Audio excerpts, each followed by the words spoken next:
You're tuned in to RX Radio. I'll tell you what, this feels authentic. That's how it feels. Authentic, as in we have no plan and we're just kind of doing this as we do it. Yeah, it's how it used to be. Yeah.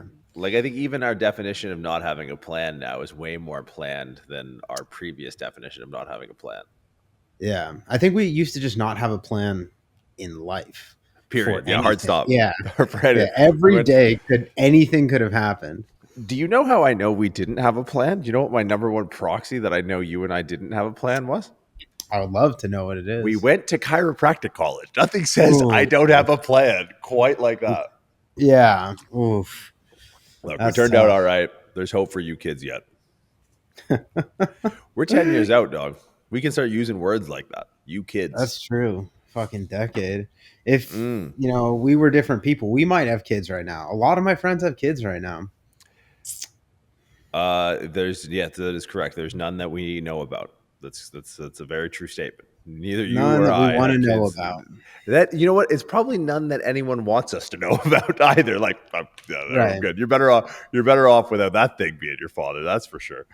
Well, I mean, 10 years in the chiropractic profession is like that's like dog years, right? That's a dinosaur, man. I've aged. Oh, dude. What, you joking me? Like Obama in his last term. Look at this. I know. Unbelievable. Look like I lived in a humidor for the last decade. And we're doing okay. Better than most. How many Uber drivers are something DC will pick you up in their Honda Accord? Like, I mean, it's just like, I mean, I'm thinking of a few that we went to school with. Oh man, it's wild. I'll tell you what they also probably do that pisses me off. Has nothing to do with anything fitness related. This is how fucked up our generation is. Where you talked about having kids. I think a half decent segue, and we don't have kids. For those of you just joining us, correct. We're at an age where we would have grown up. Most of our social formidable years happened without the internet, right? Like, I maybe had my first cell phone at 16 or 17. I want to say I had a MySpace account briefly and then jumped ship to Facebook by the time I was 19. But it's you learn the rules of the playground up when you're a kid. When you're 10, 11, 12, you kind of learn how the world works. But kids our age and younger are now having kids. And dude, if you don't want your kid on social media, don't put your kid on social media. But don't put him in Emoji witness protection program. I cannot stand these idiots that are just here's my kid with an emoji. Just don't put stop. You know what I'm talking? Have you seen this behavior? Yeah, dude. Where they can't help. They can't help but post their kid as content. But they want to also pretend to be a good parent. It's dude, I know you. You're a dick bag. You're not a good parent. You're not. An emoji over your kid's face is not parenting. Stop with the illusion. What's worse, though, the emoji over the kid's face or the exploiting the child on social media? Oh, I mean, child exploitation, everything is content. Your kid's content, God is content. God's big content now. Much. Everything is content. We record ourselves having conversations because that's what podcasts are. Anything other than that, I think that, and this is something that I tell a lot of people who kind of confide in me and for business reasons, which I joke about it, but there'd be reasons to look at what we've done and go okay, they must have learned a thing or two about business. And one of the first things I say is get a media person. Hope to God you find yourself a J Marsh. Shout out James Marshall Media, because I'm not a videographer. Right? We literally said before we hit the record button, we're in episode 600 and something. And we literally said, oh, it worked. It worked this time. This is probably honestly at least the last 6 months that we've turned on our recording software, turned on the lights and the camera. And you know what's probably going to happen? Lundy's going to message us later and be like, you guys fucked it up. Right? Because the last time we said we understood how to do it, it fucked up. But it's everything. Get ready with me. No. You know, in the background of every "Get Ready with Me" video, there's someone waiting for that person. That's what I see every time I see that. I'm there's someone standing by the door going, "Will you hurry the fuck up?" We were supposed to be there an hour ago. Oh man, everything's content, and now kids are content, and it's weird, man. Just stop the charade. No, dude, I can't do it.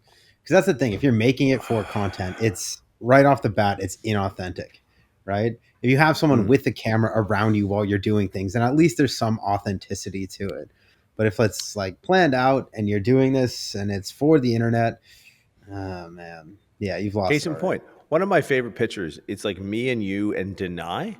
Remember, like we went training with J Marsh, and J Marsh had the camera. Yeah. We were walking down the streets in Toronto. We just see like Deny like running. I mean, like sprinting down the street because he's an animal. Yeah. And I just like get in his way, and it's like, oh, like I have this cool moment with Deny where I just ran into him. But it wasn't like, hey, Deny, I need you on the corner of like King and Richmond at like 3:15. We're gonna like play. Like people are like acting. Oh my god, the acting out scenes now. Like everyone's on fucking SNL. Stop. What are you doing here?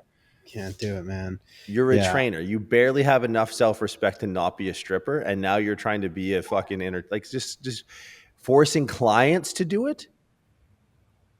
I'll tell you who does a really good job. And I know you're gonna say already. No. I don't think you do. I'd be very surprised if you do. Sean McEnroy. Sounds like I'm saying his last name. I know the guy with the mustache. Big Australian guy, mustache. Yeah, he does like great bits with like his client Peter and his client Clayton. Like Peter's like this 90-year-old guy who has some sort of neurodegenerative disorder, and he does stuff with his mother. Like he does a segment called "My Mom's Stronger Than Your Dad," and it's like, but it's well produced, it's well put on, but it's not contrived, and it's just like, man, content has been around long enough now where it's not a build it and they will come thing anymore. Like before, do you remember YouTube in the early days? It was just like, I don't know, it's a cat playing the piano or something. You're like, yep, amazing. Because my other option was just staring at my wall. Right. Yeah, exactly. It's just, I mean, I didn't know, I don't know where this was going, but I know it just had to get out of my head.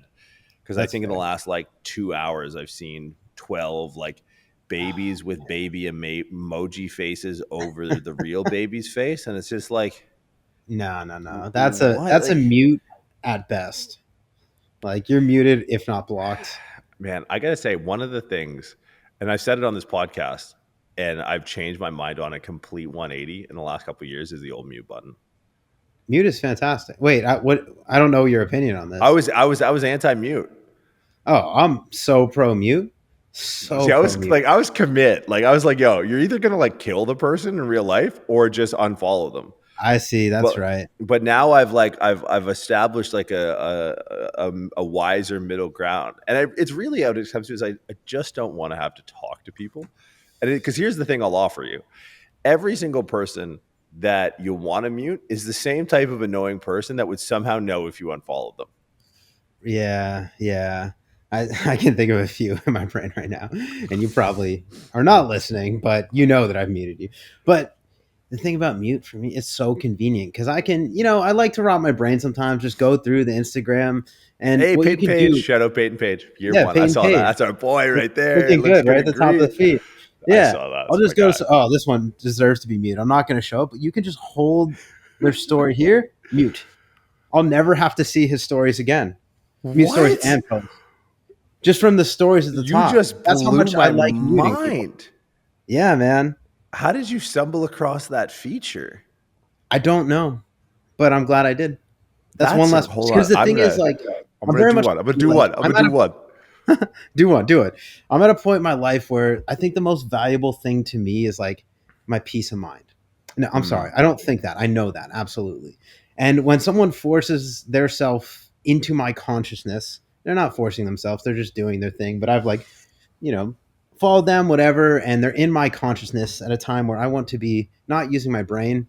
And it's something that upsets me that is in my consciousness. Like, I'm just going to remove that completely because that's peace of mind right there. And I'm actually happy that I just muted that person because I don't want to see their shit. I'm trying to find like a really worthy one, but maybe really worthy isn't the point. Maybe it's just like anyone who's not in service of your mental state. Right. Yeah, and that's exactly it.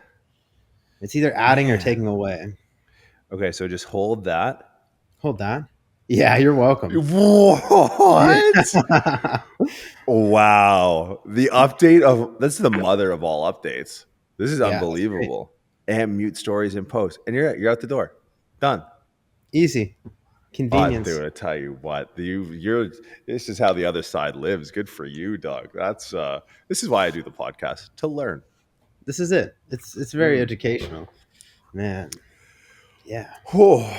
It's tough. It's tough having a because we obviously have a business on the internet, and that requires you to be a presence on the internet to sell your product and to kind of, I don't know, just convey who you are in a professional sense at least on the internet. But I'm conflicted by that sometimes because it's such a chore for me some days. It's like I don't want to have to do the thing and sit in front of the camera and say something that's rehearsed and like all this stuff just to be a presence on the internet.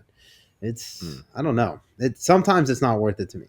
And no, it's very much worth it. I lied because we don't have a boss, but like Yeah, we're not it's driving just Ubers. it is like I said, it feels inauthentic, and the only way that I can authentically do that is if it's something that I give a shit about. It's something I'm dealing with. Something I'm working with people with. Like that's, I mean, in short, I think how this company was formed is that we were just frustrated with the things we were doing on a day to day basis, the people we were working with, and like the internet's kind of just always been an outlet for that. It's like, all right, I've seen 3 people that have shoulder pain because they don't know how to use a shoulder this week.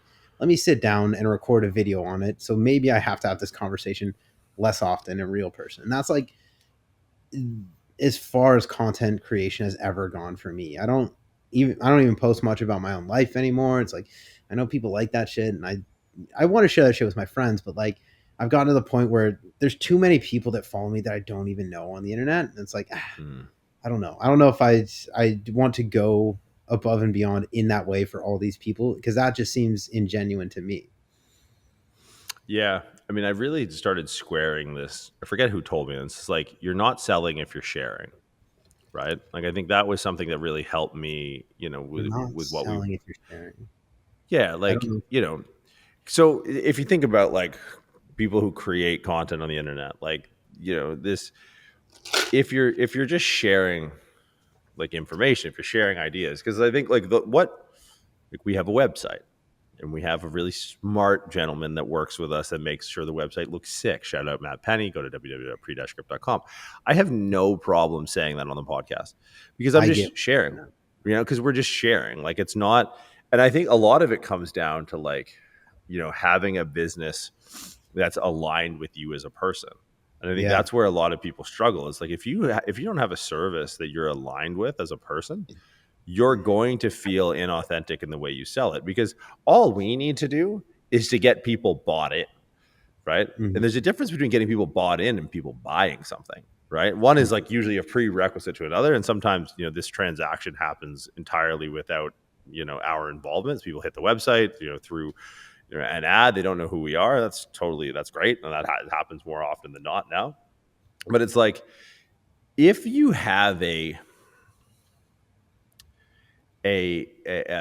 trepidation, a hesitancy around using social media as a vector for your business, I think that actually, and look, this is maybe not this isn't the case for everyone, but I would consider it a possibility that you may lack alignment with your business.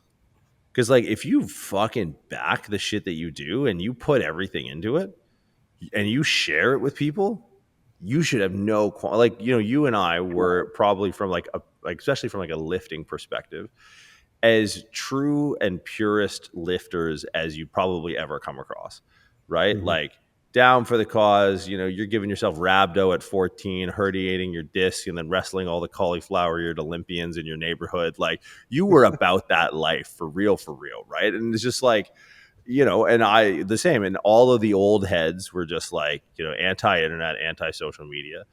But I think we did it in a way and built a business in a way where everyone was like, hey, this is good shit. This is good shit. Mhm.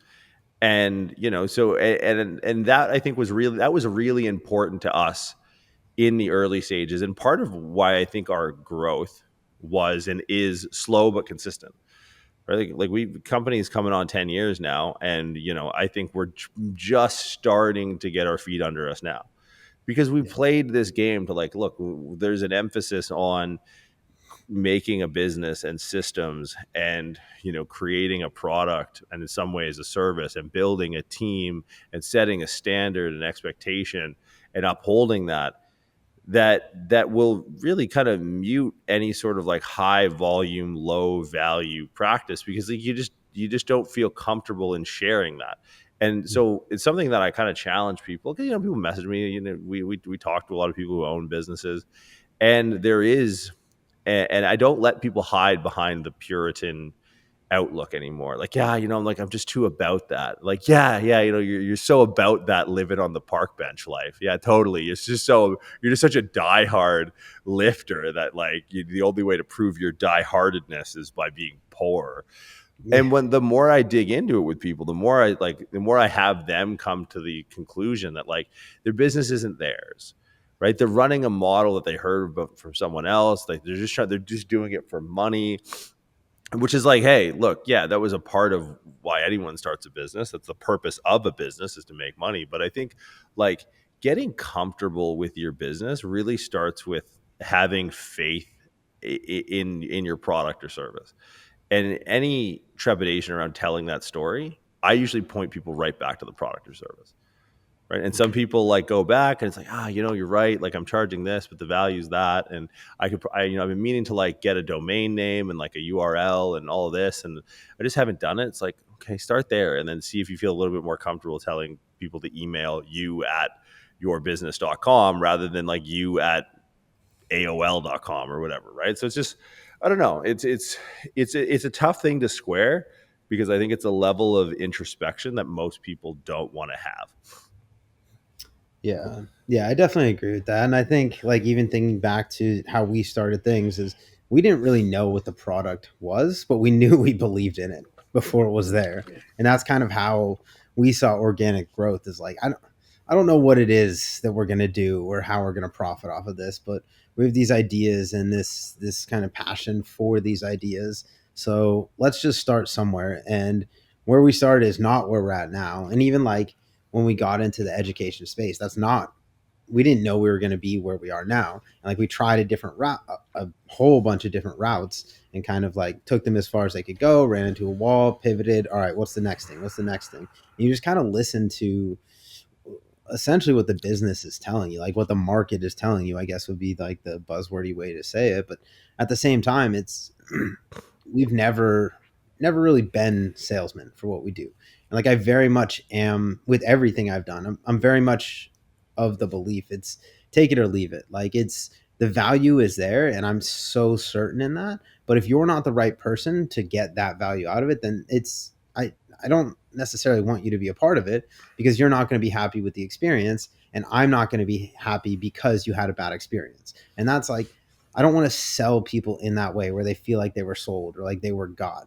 I want it to be something that it's an organic kind of transaction where it's like, hey, this is what we do, and I think we're really good at it. And I think like whether that's Prescript or like clients I work with, is like I want you to be happy with the service that you're getting. I want this to be exactly what I know it can be. And if you're not in the right place or you're not the right person to receive that, then like no hard feelings. Like leave it.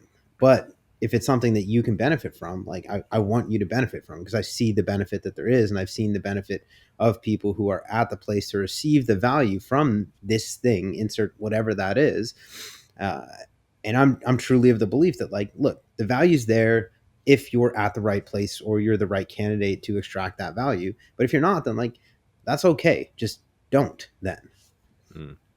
Yeah, I think one of the issues that trips a lot of people up is the idea, or the idea of content creation for their business, which is like, look, if you're Nike, if you're Joe what's his bucket at Joe what's his bucket training at gmail.com, like it's a part of it. Like I tell people, like, do you like bookkeeping? Do you like accounting? Do you like dealing with legal? It's like, no. It's like, well, guess what? You do it anyways, and it's part of your business, and content is no different. Now, I think one of the things that I think people should try on for size, and it's been something that, I've struggled with in some ways, and I've recently kind of come back to, it's like create for creation's sake, right? Like creativity is one of the reasons that I think. Well, not the thing. Creativity is probably the cornerstone of why I like what we do. Right. I think you and I probably similar. I mean, obviously, scarily similar, eerily similar in some ways, in a lot of ways. I think the reason we got into doing this and we made the seemingly ill-guided decision to go to chiropractic college is like, wait, if I do this and I just like pass all these tests, no one's going to tell me what to do. Yeah. Oh, sure. Not a Sign bad here. How much? proposition. How much? 250,000? Sure. Yeah. Just take it a loan ski. I'm good for it. And it's like, but why did we want that? It's like we wanted to be able to be ultimately creative, right? Like I truly think that that's why I like this job every single day. Like, when we're practicing, treating, training, there's like, there's something comes up and you can swing with it. And each patient or athlete or client is sort of like your own little masterpiece that you can kind of put, your own spin on it, and you can progress and regress and change things. And so I think at the essence of what we like doing, I think one of the things of anyone who's people in general, like, not to get too metaphysical, but there's a divinity to creation that sort of goes all the way down to the bottom, depending on what books you read. But I think when you lose creation for creation's sake and you create for consumption's sake, all that gets consumed is you. You just become consumed by the end of it. And it's just like you watch people burn out trying to feed that machine. And it's like, look, if you want to do this for the long haul, create for creation's sake, right? Don't create for consumption's sake. Because you create for consumption's sake and you're just getting these feedback loops of like, I don't give a baker's fuck about, because at the end of the day, it doesn't end up being your KPI, right? And if it's your KPI, you're chasing the wrong thing. As so far as you're using that vector for your business, it's like KPI is your business, right? Our business is doing better every single year, and I'm less active on social media every single year. Yeah. If I'm 2 posts a week now, maybe 3, I'll say a story here and there, whatever. There's a picture of my shoes. I'm on an airplane again, ha ha ha. But like other than that, it's pretty sparse. Yeah. But now the stuff I post, like I started writing on Substack again, doing stuff with the stuff with L3 and Prescripts, partnerships that we're doing, stuff with Spoken and the stuff. Like I like this, but like the best part about the stuff that I like is I don't give a fuck if anyone else likes it. And you know what people tend to like? People who don't give a fuck, right? So it's like it's such a catch-22 when it's like you create for creation's sake. You're gonna find people who do that and recognize that just tend to be such like a higher value. People who consume for consumption's sake are, this is like fucking people go on 4chan and like Reddit threads. Like these are people who live in digital sewers. Like they're just morons. So it's just like, I kind of challenge people when they talk. It's like, look, just create for creation's sake. Because when they do that, they find like their particular niche or their business model. Or some people find their way right out of coaching in general. Like some people go into like software development, some people go into copywriting, some people go into marketing, and it's like, yeah, you just the vehicle of that was just like to create. And I think it's something that inherently, if you're in this industry and you want to continue to be in it, it's likely something in you that enjoys the creative process of what we do if you're there to recognize it. But you can fool yourself into content creation being creative. It's like, put a shirt on and get out of the kitchen. No one wants your fucking recipe. Shut the fuck up. Like I watch Gordon Ramsay.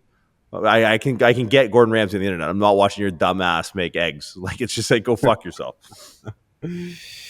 Yeah. No, I like that a lot. I think the creativity that's a big part of it for me. And I think so much of what you see on the internet now is just regurgitation. It's like, oh, this influencer that I follow did this, so I'm going to do this, or I'm going to say it in my own way. And there's nothing creative, there's nothing genuine, there's nothing new about it. And that's the stuff like that's going to get you muted on my page so quickly. But the thing that I like when I put things on the internet, it's because there's some level of thought. There's some level of challenge for me that went into it. It's like, this is a problem that I've solved. And like you say a lot of the time, it's like, this is me showing my work. Like this is a challenge that I ran into. This posed a problem for me. I had to sit down and think and maybe do a little research or a little bit of trial and error. And I thought about this and I found a way to solve this problem. So I'm going to show you how I solved this problem, because that's rewarding for me in the way that I put thought into this. I found resolution, and now I can put that out into the world as something that is, maybe it is in some way regurgitation, but it's my version of whatever this problem was. This is how I went about solving this in this specific case. So let me share that with the world. Let me share that with people that give a fuck, that might just regurgitate it, or say it the same way in their words. But that's the part that's always like, it scratches that creative urge for me. And that's something that, I don't know, the more I'm working, the more creative I feel, and the less I'm working, the less creative I feel. And that's like something that I need to always be doing. And I mean, I work with people in person almost every single day, and that's kind of the source for me of like any sort of creation. It's like, this is relevant to me. This is what I care about. These are the problems that I'm actively solving. Let me sit down, let me think about it, and then I'm just going to share that, because I'm not sharing to get likes or whatever, or go viral or try and make something that's really edgy or entertaining. It's more so just me sharing things that I find to be useful and I find value in. And that's, I don't know if I've seen any sort of success in the social media space, but like the things that I'm proud of putting out are things that are like relevant to me, and they're things that I'm proud of sharing and I think add value. So I'm like, all right, this is valuable. I'm going to put it out into the world, and then hopefully, something comes back of value, whether that's conversations or interactions, or like, I don't know, people that I get to connect with because of that idea. And that's the way that I've kind of come to terms with creating on the internet, is that, all right, let's just find something that's maybe original, maybe not, but this is something that's valuable to me, and let's just put it out into the world. Yeah, I think the success you found outside of like the obvious success is you found the consistency, right? And I think that therein lies the success. Like, people try these flash in the pan, trending ways about creating, and it's just like, sure, you may blow up and get a couple of 100,000, whatever, but it's like, okay, what are you going to do tomorrow? And you see it, right? Like, you see when something hits for someone, they go back and they keep pressing that button. It's like, man, you're just going to burn like, and I don't necessarily use the word burnout. It's like, you're just running so maligned to what is sustainable for you. And it's just like, because you're creating for the algorithm, right? Like you're creating for this, like, this median behavior across this like Gaussian distribution on a platform full of bots and Romanian sex bots or tourists or whatever the fuck. It's just like, yeah, dude, like that is regression to the mean, quite literally. And it's like, there's value to be trying. I think you alluded toward it towards the end of like, there's a value. Everything is a transaction. I've said this a few times in my life. Sometimes it's received well, sometimes it's not received well. I'm not saying like go and buy hookers. Oh, that's definitely a transaction. But it's like, you and I have been friends for like 15 years, and it's like, well, there's a transaction there, right? Like if and I'm going to put myself under the bus because I'm the more retarded. If I do something retarded to you and you're like, yo, you're retarded, we're going to stop being friends. Like, that's just, it's just not nothing in it for you after, if the transaction isn't there. Like, you'd just be naive to still be friends with me if I was just like a dickhead 24/7. So like, I do think that everything is a transaction, but I think there's utility in understanding that, because you alluded to it. It's like, it's connections, friendships. And I tell you what, the more perceived value that you have in the stuff you put out, the more value you're going to return back. And the value isn't in dollars and cents. That stuff will come. Sure, you have a business model, you can tinker with it, you play with it, you get creative, you make a shit ton of mistakes. But like, the real value is in recognizing people who are seeking out value, right? Because how many people are just like asleep at the fucking wheel, like, quite like metaphorically and sometimes quite literally, just like you meet people and you're like sometimes I meet people, I'm like, do you drive? Like, certainly you don't drive. Like, since you take public transit, right? Like, you're not like on the roads, and you're just like, but if you put out stuff that you think about and is meaningful, and it kind of like is emblematic of who you are. It's like, sure, there's someone right now that learned how to do the mute fucking straight from story thing, and I just got the hook, guaranteed. I know that for a fact, and I can tell you what, don't give a shit, and that's good for you. There's no animosity there, but I think on the return of that is like, social media is a really powerful. It can be a really powerful vector for actual connection, right? Outside of just like link in bio or whatever, you know what I mean? And I think the way you transact at that level is you got to give something up. You got to give something up, right? You got to give a shit enough about what you put out. And I think if you do that long enough, you'll find through the crowd of just asleep people, looking to watch people dance in tandem on the sidewalk. There's like a few people out there that are like, down for consuming thoughtful and creative things from thoughtful and creative people. And what they're really interested in is the person. So I think like, not all of your endeavors in organic marketing have to be geared towards getting someone to go purchase something from you, right? Yeah. Like it's getting someone to message you, or or it's kind of what you alluded to, and I think this is super interesting, is like getting someone to start doing it themselves. I think is a really interesting sign of success. Mm-hmm. Like you post content a certain way and someone jumps in and starts doing it. It's like, great. It may not be your voice now, but at least you're out there, taking shots. Yeah. And that's, if you have a message that you give a shit about and you actually give a shit about the message itself, then that's a huge compliment, is that someone's seeing what you're doing. Like, this is meaningful enough that I want to do this too. And this is what I'm going to dedicate. The only real resource we have here is time and energy and effort. And they decide that they want to copy that and do that, then that there is a level of a compliment in that, or some level of flattery in that. And that's kind of cool when you see that. And some people do it in more genuine ways, some people do it in less genuine ways, but it's interesting nonetheless. Some people need a cease and desist from our Australian lawyers. Some people need that. And you'll what? It's a complete sidebar, and I should have saved this for the fucking intro. And so, are you a captions guy? Total sidebar. Well, all right, we're sitting down, we're watching a movie. You putting on subtitles? Oh yeah, I like subtitles. You're fucking insane, bro. Are you out of your mind? What? All right, hold on. No. Is this our biggest difference? This has to be our biggest difference. I will never watch a movie with you in my life if you're like, yo, bro, subtitles. I'd rather. I'm not a big movie person anyway. But okay. So for me, I think what it is, I have just so much stimulus my day to day, and I have for so long. Like, I coach weightlifting. I'm in a weightlifting gym all the time. I hear bars clanging. I hear loud music all the fucking time. Like I said, the most valued thing for me is peace of mind. And read a sometimes book. That's just yeah. I can't, because I'll tell you why. Have you seen this new style of content that's gone out? That it's freeze frames from a video with caption of what they're saying in the video rather than just the video itself. Have you seen this? No.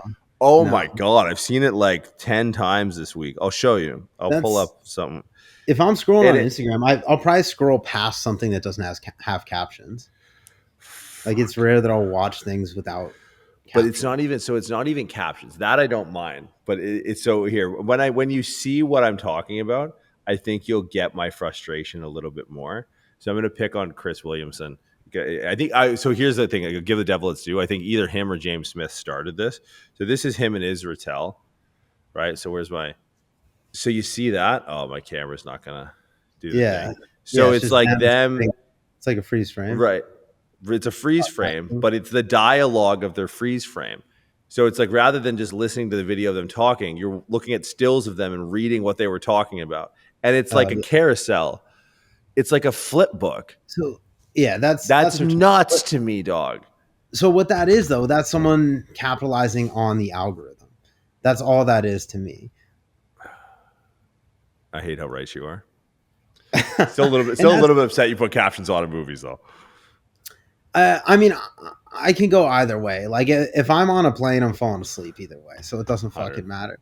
But like at home, yeah, captions on. movie theater, obviously no captions, but like, I don't know, man. That's for me. It like comes back to sometimes I just want quiet and I want to just zone out and like maybe I can read words and still be somewhere else in thought. And it's not like I don't know. It's just a drifting mind kind of thing. I think more than anything. Interesting. Yeah. Interesting. Yeah. I wonder if we'll soon, because I have heard when I polled people, and not that I talk to people often, that is the norm. That captions are the norm. That I'm the weird one for not liking captions. I And yeah I I So I've been doing cardio at the gym. I know, weird, but it irritates me if there's not captions on the TV because I want to watch four different things and not listen to them and still know what's going on. I just wonder if like we ever gonna get to the point where we go to a movie theater and there's captions as the default. Mm, yeah, I don't know. I don't know about that. Something tells me there's going to be some sort of like immersive VR where you can choose.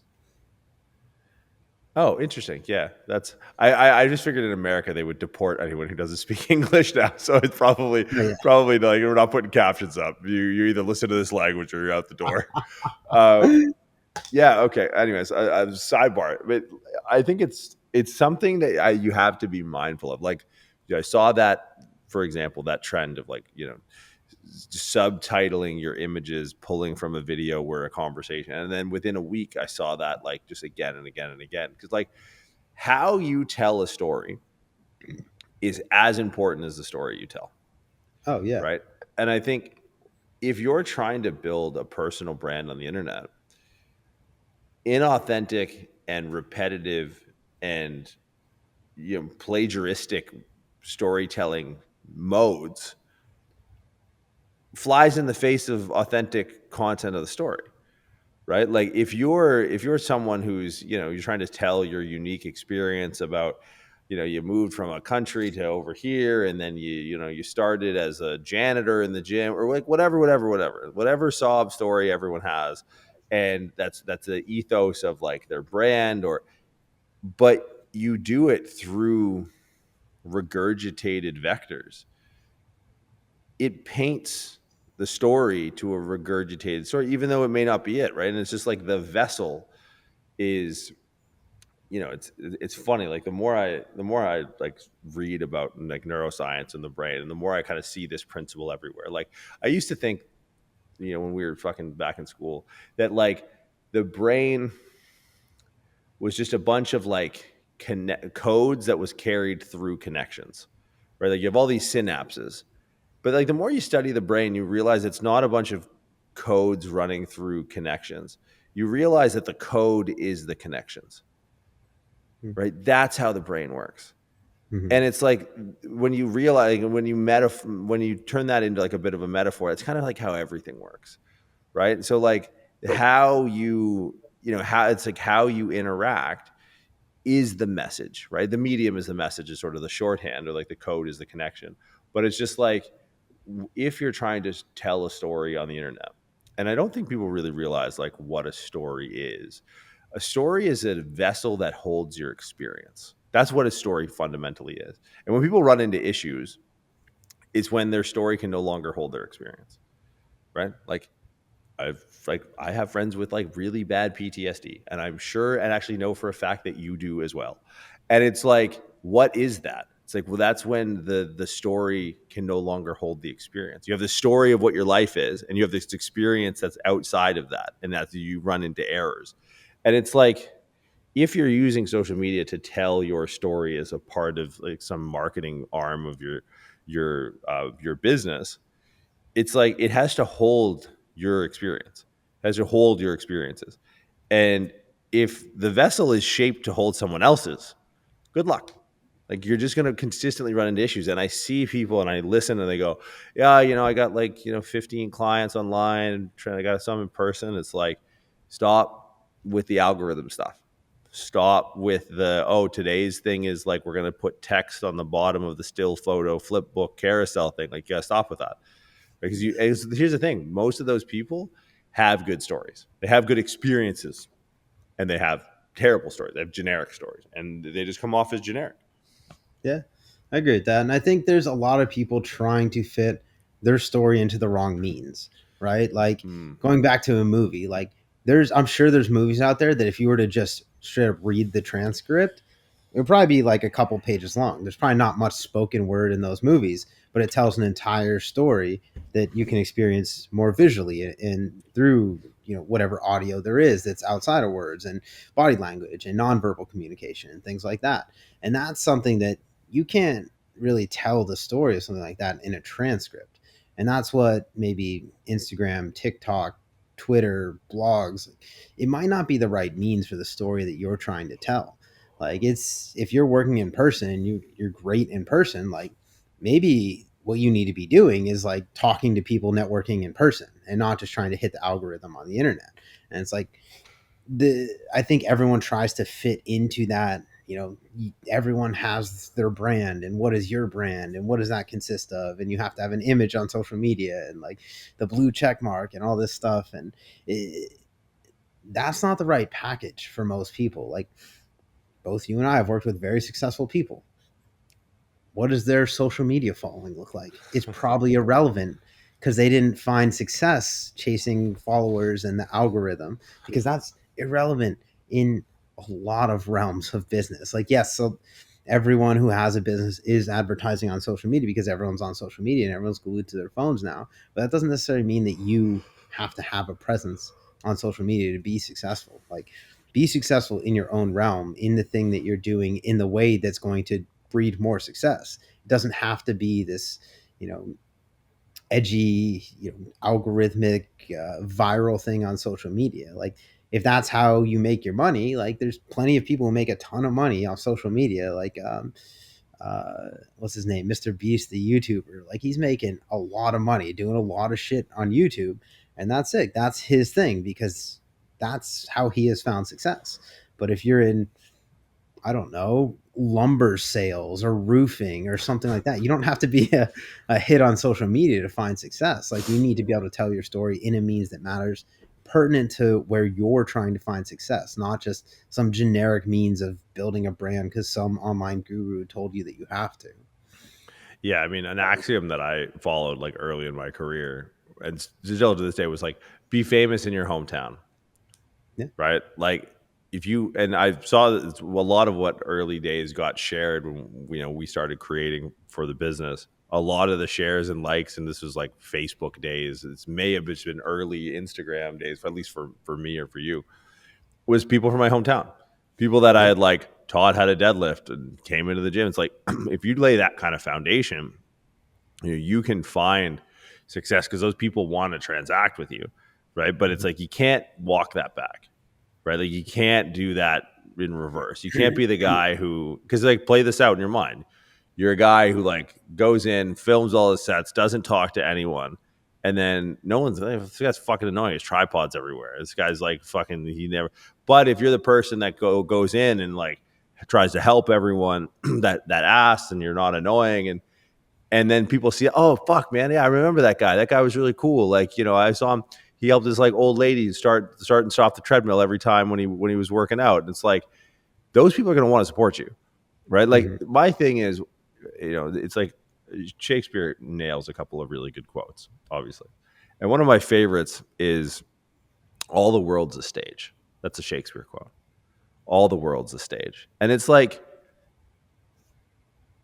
look, people now more than ever are always watching, right? So if you take the effort, even if it's just like completely self-interested, it's probably getting recorded. And if you do something good, you're going to end up on some fucking page somewhere of like Good Samaritan Instagram page or whatever. And you're like, oh yeah, that guy's like really nice. There's a kid, I don't know if you've seen him. He's actually a Windsor guy. He's, what's his name? He like gives out a shit ton of money. He was like with the Kardashians a few months ago or something. MD Motivator. Do you know this guy? No. He's a Windsor guy, Windsor, Ontario, and his name is Zachary Daranyowski. And like, a lot of this, like, he'll like reward people for like being good. Like, he sat outside a store with no shoes on, and a guy walked by and was like, how come we don't have shoes on? Like, I can't afford it. And meanwhile, the guy has 6.4 million followers. and like he's doing deals with, like I said, he was with the Kardashians, and he just like helps people out. And it's like, this guy has kind of cracked the code. It's like, if all the world's a stage and you're a good actor, and there's double entendre in the word actor here, then it's like you're going to get rewarded, right? So it's like and like, does intent matter? Like, just don't be a piece of shit. Don't be a piece of shit, even if it's just for your own self-interest. Like, this guy's living a good life, I'm sure, off of helping other people live a good life. And I think there's something to be found in what we do. It's like, hey, the straightest line to success is probably through the most immediate opportunity to help someone. In this day and age, that's truer now more than ever, right? It's like, one, you never know who that personal connection will be, right? I think you and I could trace every big opportunity we've had, every client, every experience back to like a single conversation. Yeah. Right? Like, back to like just trying to help someone out. And it's like, now with like how potent these social media vectors are, it's like, even if you're like just some complete narcissistic piece of shit, but you want to be successful, your greatest opportunity to be successful is to help the person that's most immediate to you. And if you can do that, and you keep doing that, almost regardless of your intent, you're going to be in a better place. Yeah. And I would almost argue that intent doesn't matter, because everyone's self-interested no matter what it is. I feel like that's the only reason anyone does anything, is to feel good. Even if it's an outwardly selfless thing, they feel good because they did something selfless. Like, there's not many people that are just going to, be a martyr and just like, make themselves miserable just to make other people happy. Like, I don't know if that exists willingly. Right. So anyone that's doing good, they're doing it probably in some sort of a selfish means.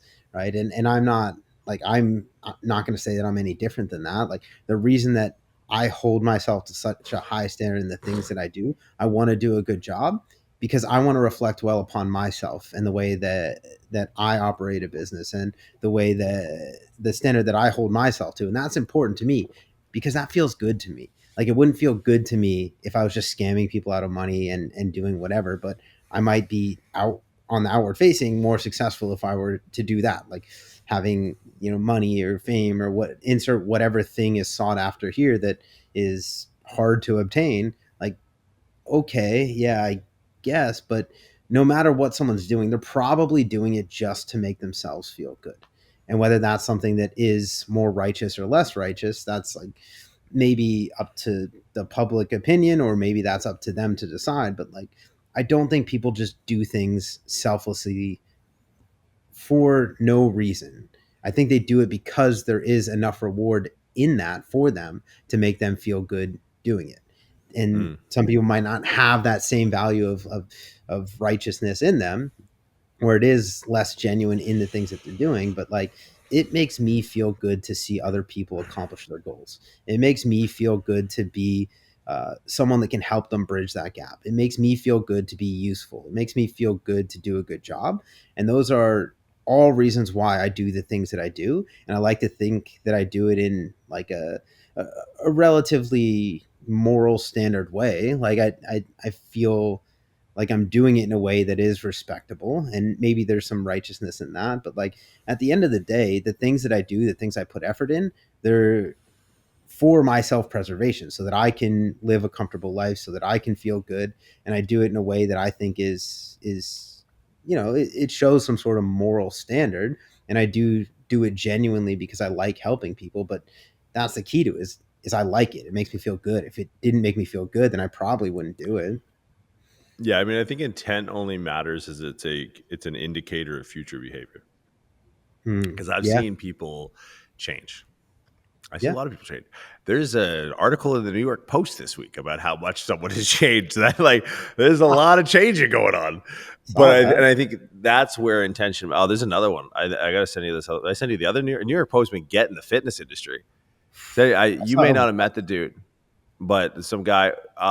Keyword grandparent scam. I'll just leave that. Yeah, yeah, fine. Yeah. Anyways, That doesn't make me feel good.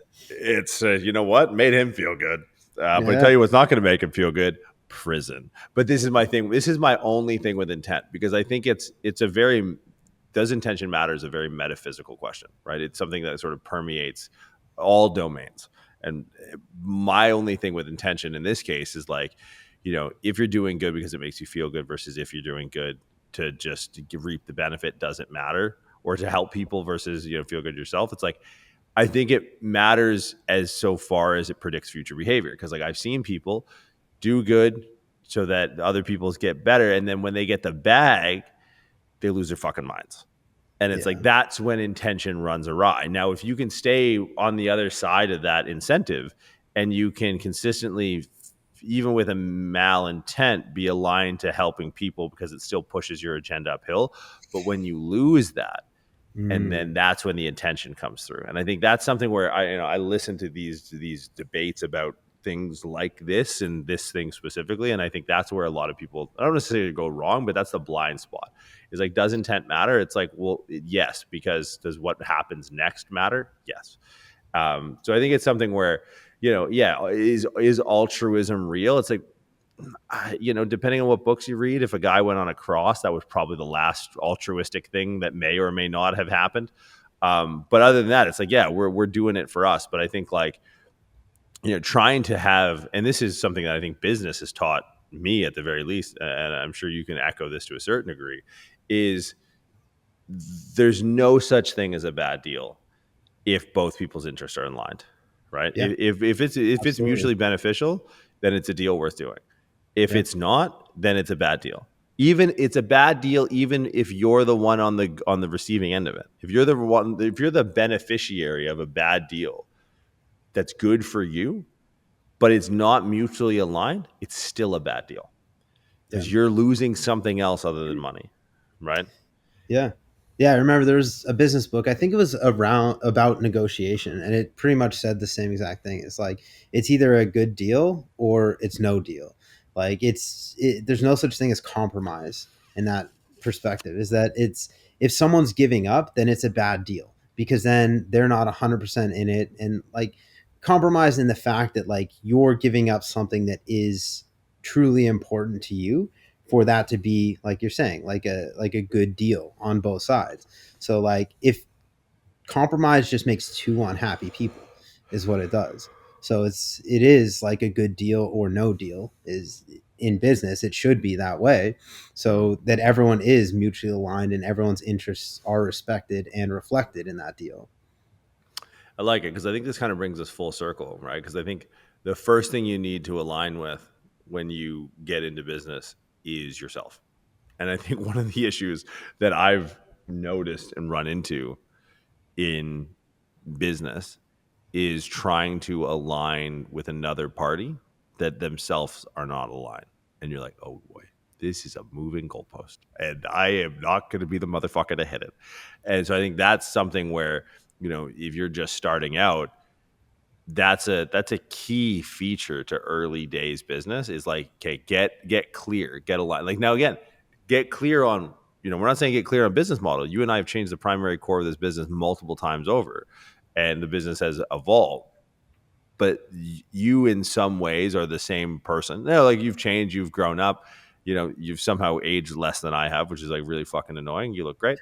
But it's like, you're still fundamentally the same person. And like, I would say you're more aligned now than when we started. But you were still pretty fucking, you knew what your boundaries were when we were fucking 22 or whatever, however old we were when we started it. And it's like, that's where I see people trying, not necessarily skipping the queue, but looking too far down the road, man. Right? Like they're trying to, they collaborate with other people and this person's got a following and this guy's in my hometown. It's like, what are your boundaries, right? Like, do you know what makes you tick? And like, until you sort that out, dude, like it's all bad deals. It's all bad deals for you. Every decision you make, even with yourself, is a bad deal because yourself isn't a constant. You're just like this.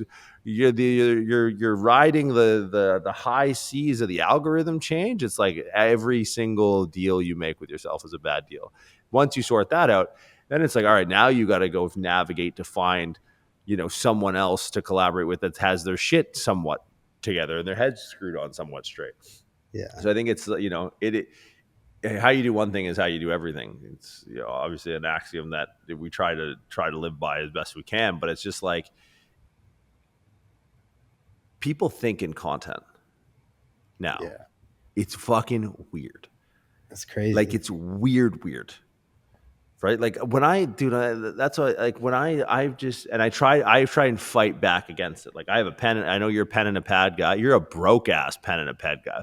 They're just broke ass, cheap ass. Yo, look at this. Where's my man? Where the hell paper's is paper, Macintosh? motherfucker. Where is Macintosh? Paper's not paper, and pens aren't Paper pens. is paper. Look, so I got your paper right here, dog. Until you got your pen, this means that there's ideas in here worth the. I think this guy was a Hilton ass Garden Marriott Bond boy looking motherfucker. Like, Yo, Pilot getting you V5. one.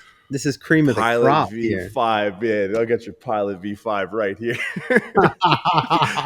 Didn't you do that to Milas? What did you? I just distinctly have this memory of you grabbing your dick in front of a professor. Do you remember that? Yeah. Oh, what did you say? We were in the lunchroom, and you said someone said something, and he said, "I got your something right here." You just turned around with just a handful of dick, and like one of our professors was just like, "Oh my god!" And this is a different professor than the one you told that you're going to kick in the pussy right in front of him. Hilarious. In some ways, he hasn't changed. But no. Me and Macintosh are going to put together a little something. We can't have you writing with that nonsense. It's just unbelievable. Come on, homie. Come on. Look, this is how I live my life. Yo, what is happening? That looks like a ransom note, dog. Dude, that's it. It doesn't have to be pretty. It doesn't have to be organized. I just let my brain bleed, man. Man, I feel like that would have been that's the warning sign that we missed. You know, they're going to interview us on CNN. So some mall shooter. It's the last thing he said was just let his brain bleed. No, but look, that's alignment. When I see that, I see this is a dude trying to figure out what he's thinking, right? And it may be a dude like figuring out what he's got to get at the grocery store. But there's that, and then there's like your thoughts, right? And it's just like that is a practice that supersedes all of the other bullshit. Right? Mm-hmm. Like they don't talk about posting whatever until it's like, dude, you don't got it right. Until I see pink sticky notes and Hilton Garden Inn pens scattered all over the crib, like I don't want to hear it. But it's like, try it. Right? You were the one, like I wouldn't say I journal conventionally, but you were actually the first person I ever met that journal. Before you were doing it before it was cool. Like before people were banging on, before there were routines online and Saratoga water was flying off the shelves. You were like, I don't know how long you've been doing it for, but I've known you to have done it for at least 8 years. Is that fair? Not longer than that. I've been doing it since. That's all I've known of you. Yeah, even that was college, long. Dude. Because like I ended up taking art classes actually in high school just to get out of some of the other dumb classes. But then I actually started liking it. So I took art classes all through high school, all through college. And because of that, I always had a blank notebook. There's a notebook with blank pages on it. And I started just writing in that. And I have like my notebooks are nuts, dude. It's just like, you think this is nuts? My notebooks are worse. It's like a mix between like journaling, like thoughts, like business stuff, productive ideas, drawings, sketches, like all kinds of crazy shit in there. But it's just like, for me, it's always just been a really good outlet to like, it's very relaxing. First off, I'm sure you're the same way. I always have 1,000 thoughts just floating around my brain. And I've done this in like different means, but like just having a pad and paper, and it's something that I will probably never go back and visit. And that's why it's like, it doesn't have to be nice. It's like, it's disposable to me, but sometimes I just need to write this stuff down. And once I get it out of my brain, then I can see it and I can organize those thoughts better. So that's been like, dude, probably since I was about 20 years old. So like 15 years now. That's wild, dog. Good for you. Before I had an Instagram. I've been doing it longer than I've had an Instagram. That's for sure. I wonder if at any point on any of those old pieces of paper, you just had scratched down the idea of hashtag show me your tits. That was a thought way before the internet. Not wrong. Not wrong. All right. Well, let's on that note. I was going to text you that on the July 4th because that's what it was, right? Yeah, that's it, man. That's the That was the anniversary. inaugural post. Your first Instagram post was July 4th, 2012. Probably, yeah. I think that's I think it it. was 12 because I think I've gone back like a few times and be like, is this motherfucker still keep Dude, it there? every time we mention this on the podcast, someone goes back and comments on Do it. it. If you're still listening, if anyone's still listening and you haven't done this, go back to Jay's first Instagram post, Red, White, and Jordan, REDWITE, Jordan spelled JORDAN, and go find it. It's everything you need to know. It's everything you need to know. Well, It look, is. I think it's fortunately or unfortunately, it seems to be as well received a conversation as some of the technical stuff we talk about, right? Like, and it's something where what is good advice? I mean, I don't see a lot of what I would consider good advice in this domain often because this is free. Podcast is free. We don't charge for it. It's not behind a paywall. We we kind of just put it out there for you guys to consume. And it's like most people who are giving advice on this are putting it behind a paywall, and that's bad advice because it's bad incentives, right? Mm-hmm. It's bad intentions because I know what this motherfucker is going to do next. Jerk off on OnlyFans. That's the next move for the business coach is just stroking it. So I think it's something where I think we're past the age of it being like a taboo conversation, right? Like content is just like, it's organic media marketing. Like it is as sophisticated an arm of your business as anything else that you deem matters, whether you like it or not. And I think, it leads to some pretty interesting places when you finally get to the root of why people have apprehensions with it, don't do it well. And, I think a lot of it comes down to like, you got to figure your shit out. If you don't know who you are before the internet gets involved, good luck finding yourself there. Yeah, that's not it, man. That's definitely not it. Well, that's all I got. That was an hour. That was good. I didn't know where it was gonna go, but I think it went somewhere productive. I still can't believe you do the captions. That's wild. Yeah, man. Yeah, I don't have an explanation. I don't have a good reason, but something about it is, something to focus on that's not the million things in my brain is nice. Yeah, I do drugs for that. I do intermittently. I just don't find enough time to do them lately. I had a really adult moment the other day where I went to a park in San Francisco, bought a bunch of drugs, and then went home and put them in the freezer. Like, I feel like that's how you know you're responsible. It's like, this is drugs in your mid-30s as a responsible adult. I was like, they're, I'm probably not going to have time to do these before they go stale. So I should probably put them in the freezer. Expiration date on this chocolate that was made in someone's bedroom. Right. Yeah. We really got to make sure the quality assurance. But I was like, oh man, most people do drugs and they're high by the time they get home. And I'm like, no, probably I'll forget those are there. And my landlord will message me when I move out and like, hey, you left these, like you have them. But anyways, look, be creative, share stuff that matters. You'll find people you fuck with, and there's more on offer than just making a little bit of money. And the weird part is, in our experience, when you do all those other things, that we're not, the money stuff sorts itself out in a weird way. Yeah. And I think that's the assurity that a lot of people lack, and that's why they jump to these very sterile ways of sharing that don't lead anywhere, and then they just get consumed, and then they're no better off than when they started. Yeah, I think people can recognize good intentions, whether it's conscious or subconscious, and that resonates with people. So if you have a purpose and you give a shit about it and you have good intentions, you're going to be just fine. Boom. All right, RX Radio. We'll see you guys next week.